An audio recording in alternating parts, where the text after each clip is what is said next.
السلام علیکم ناظرین، آج کی ہماری ویڈیو ارسطو پر ہے، جسے مغربی سائنس کا جنم داتا مانا جاتا ہے۔ سائنس کا جنم کہاں ہوا، کب ہوا اور کس نے کیا؟ پہیا سائنس کی سب سے بڑی ایجاد کا موجد کون تھا؟ سب سے پہلے آگ کس نے جلائی تھی؟ ہندسے کس نے بنائے؟ صفر، جمع، تفریق، ضرب اور تقسیم کی دریافت کس نے کی؟ ناظرین، تاریخ دان کا جنم سائنسدان کے بعد ہوا۔ زبان بھی سائنس کے بعد پیدا ہوئی، لیکن سائنس کے بہترین دماغوں انسانیت کے بہترین موسنوں کے نام سے وقفیت عام نہیں ہے۔ آج سائنس نے اتھاہ سمندر کی جو شکل اختیار کی ہے، اس میں ہر ملک کی حیثیت زمانے کے ندے نالوں کی سی ہے، مگر جب مرکزی لہر کے منبع کی طرف بڑھنا شروع کریں تو یونانی علم کا سرچشمہ نمایاں نظر آتا ہے۔ ہندوستان میں بھی کئی ارسطو اور ارشمیدس پیدا ہوئے۔ عرب نے سقراط کے ہم پلہ فلاسفروں کو جنم دیا ہوگا۔ چین اور مصر کی پرانی تہذیبوں کے کھنڈرات بھی اس زمانہ کی سائنس اور سائنسدانوں کے کارناموں کی منہ بولتی دیوی ہے۔ ناظرین، جس مغربی سائنس کا آج ہم مطالعہ کرتے ہیں، اس کا براہ راست رشتہ صرف یونان کے ارسطو سے ہی ملتا ہے۔ سائنس کا وجود ارسطو سے پہلے بھی کسی نہ کسی شکل میں موجود تھا، مگر اسے توہم پرستی اور مذہب سے الگ ایک باقاعدہ علم کا درجہ حاصل نہ تھا۔ ارسطو کے بعد سائنس نے جو ترقی کی، اس کی راہوں کے کئی سنگ میل اسی نے بنائے تھے۔ ناظرین، افلاطون کے شاگرد اور سکندر اعظم کے استاد کے طور پر ارسطو اپنی زندگی میں ہی یونانی تہذیب کے وسیع دائرے میں ممتاز ترین عالم کا شمار تھا۔ اس کی پیدائش حضرت عیسیٰ سے 384 سال قبل مقدونیہ کے ایک شہر میں ہوئی۔ 18 سال کی عمر میں اس نے ایتھنز میں افلاطون کی شاگردی قبول کی۔ یونانی فلاسفر شاگرد کی ذہانت سے اتنا متاثر ہوا کہ اس نے اسے ذہانت کا مجسمہ قرار دیا۔ ناظرین، نوجوان طالب علم نے اپنی ساری آبائی دولت اپنے وقت کا سب سے بڑا کتب خانہ بنانے پر خرچ کر دی۔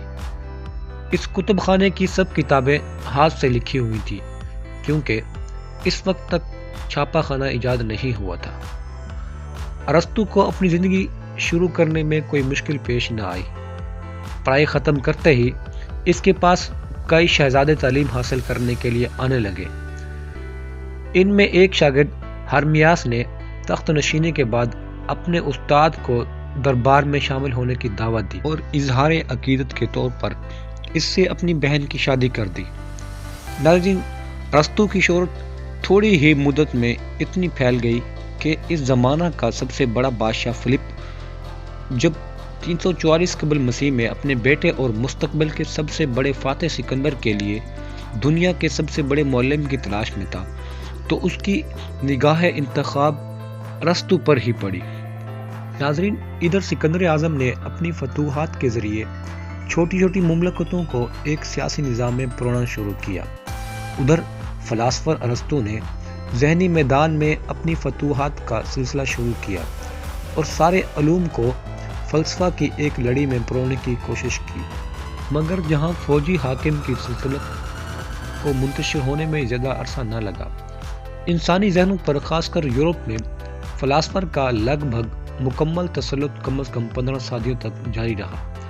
ارسطو کی تعلیمات کا اثر 15ویں صدی میں ایک نئے ذہنی انقلاب کی صورت میں ایک بار پھر نمودار ہوا، جب قسطنطنیہ پر ترکی کے قبضہ کی وجہ سے یونانی عالم ارسطو کی تحریرات سمیت یورپ بھاگنے پر مجبور ہوئے۔ ان کے مطالعہ سے یورپ میں جو نئی تحریک جاری ہوئی، اسے احیاء علوم کا نام دیا گیا، جس کا براہ راست نتیجہ موجودہ سائنس اور ادب ہے۔ یقیناً کسی ایک دماغ نے انسانی ذہنوں پر اتنے لمبے عرصے کے لیے حکومت نہیں کی۔ ارسطو نے 53 سال کی عمر میں اپنا اسکول شروع کیا، جس کے قواعد طلباء خود بناتے تھے۔ ہر 10 دن کے بعد وہ نگراں کا چناؤ کرتے۔ اس اسکول میں سائنس کے دیگر مضامین اور اس کے علاوہ نباتات، حیوانیات کے مطالعہ کے خاص انتظامات تھے۔ کہا جاتا ہے کہ ایشیا اور یونان میں تقریباً 1000 آدمی نباتات، حیوانات کے نمونے جمع کرنے پر مامور تھے۔ ارسطو کے کہنے پر ہی سکندر نے دریائے نیل کے سیلابوں کی وجوہ کی کھوج کرنے کے لیے ایک مہم بھیجی تھی۔ سائنسی تحقیق کے لیے اس سے پہلے اس پیمانہ پر انسانی اور مادی ذرائع کا کبھی استعمال نہیں ہوا۔ ارسطو سینکڑوں کتابوں کا مصنف تھا۔ ایک اندازے کے مطابق ان کی تعداد 400 اور دوسرے اندازے کے مطابق 1000 ہے۔ یہ سب کتابیں سائنس پر ہیں۔ اس نے ادب اور فلسفہ کے بیشتر مضامین پر بھی اپنا قلم چلایا تھا۔ ارسطو نے نمایاں نئی سائنسی ایجاد نہیں کی اور نہ ہی سائنس کے کوئی دیرپا قوانین پیش کیے۔ یونان میں غلاموں کی سستی مزدوری دستیاب ہونے کی وجہ سے سائنسدانوں کو نئی مشینیں ایجاد کرنے کی ضرورت ہی محسوس نہیں ہوتی تھی۔ اس کے علاوہ تجربہ کے لیے آلہ کی عدم موجودگی میں سائنس کے جو قوانین ارسطو نے پیش کیے وہ سب کے سب بعد کے تجربات اور تحقیقات کی روشنی میں کھرے ثابت نہیں ہوئے۔ مگر سائنس محض مشینوں کی ایجاد کا نام نہیں بلکہ سائنس سوچنے کا ایک طریقہ بھی ہے۔ اس لحاظ سے ارسطو کے عظیم سائنسدان ہونے میں کوئی شک نہیں رہتا، کیونکہ ارسطو نے منطق کی جس سائنس کو جنم دیا، اس نے آنے والی نسلوں کے لیے سوچنے کے ضابطے اور ذہنی ڈسپلن کا ایک معیار پیش کیا۔ موجودہ سائنس کی بیشتر اصطلاحات وضع کرنے میں بھی اس کا سب سے بڑا ہاتھ ہے۔ اس کے علاوہ سائنس کے میدان میں باقاعدہ مشاہدہ اور تجربہ کا رواج بھی ارسطو نے ہی ڈالا۔ حیوانیات اور نباتات کی ان گنت قسموں کو اپنی تجربہ گاہ میں جمع کر کے ارسطو نے کچھ ایسے مشاہدے کیے جنہیں آج کی سائنس بھی درست مانتی ہے۔ چنانچہ اس نے بے جان چیزوں سے لے کر جاندار مخلوق کی مختلف اقسام کو ایک ہی سلسلہ کی مختلف کڑیاں قرار دیا، جس کے مطابق بندر، چارپائے اور انسان کی درمیانی کڑی ہے۔ یہی اصول 2000 سال بعد ڈارون کے مسئلہ ارتقاء کا بنیادی اصول بنا۔ ارسطو کا علم حیوانی زندگی کے بیرونی پہلو تک ہی محدود نہ تھا، بلکہ وہ سائنسدان تھا جس نے جانوروں کو چیر پھاڑ کر کے ان کی اندرونی بناوٹ کا مطالعہ کیا۔ انسان کی موروثی خصوصیت کے بارے میں اس نے چند ایسے نکات ابھارے جن پر آج کی سائنس بھی اپنا دماغ کھپا رہی ہے۔ ارسطو کی عظمت کا یہ عالم تھا کہ اس کی غلط باتیں بھی صدیوں تک عقیدہ کے طور پر قبول کی گئیں۔ اس کی عظمت سائنس کی مزید ترقی کی راہ میں دیوار بن گئی۔ 1600 عیسوی میں برونو کو اس لیے زندہ جلا دیا گیا کہ اس نے نظام شمسی کے بارے میں ارسطو کے خیالات کی تردید کی تھی۔ 40 سال بعد گلیلو کو اس وجہ سے موت کے گھاٹ اتارنے کی دھمکی دی گئی کہ اس نے ارسطو کے اس قول سے اتفاق نہیں کیا تھا کہ زمین ساکن ہے اور سورج اس کے گرد گھومتا ہے۔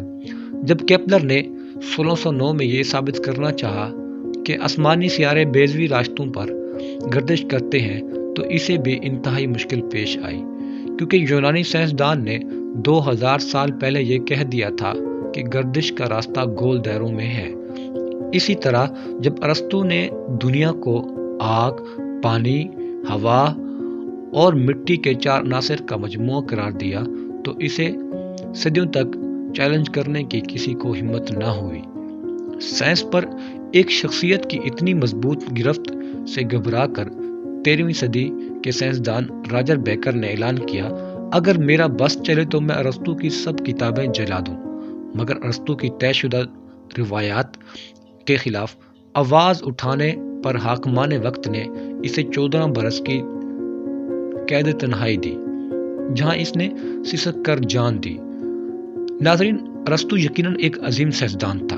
نئے علم کی بنیادیں رکھتے ہوئے کچھ غلطیاں سرزد ہو جانا غیر متوقع نہ تھا، مگر بدقسمتی یہ تھی کہ وہ اتنا عظیم تھا کہ اس کے جانشین سائنسدان اس کی عظمت کو چھو بھی نہ سکے، جس کی وجہ سے اس کی غلطیوں اور کارناموں میں مدت تک امتیاز نہ ہو سکا۔ یونان کا فلاسفر سائنسدان 62 برسوں کی کامیاب زندگی کے بعد حضرت عیسیٰ سے 322 برس پہلے وفات پا گیا۔ 1 سال پہلے سکندر اعظم کی موت ہو چکی تھی۔ اسی طرح یونان کی عظمت کا سورج اپنے نصف النہار پر پہنچ کر غروب ہو گیا۔ ناظرین، آج کی ہماری ویڈیو یہیں تک تھی۔ اگر آپ کو ہماری ویڈیو اچھی لگے تو ہماری ویڈیو کو لائک اور ہمارے چینل کو سبسکرائب کریں۔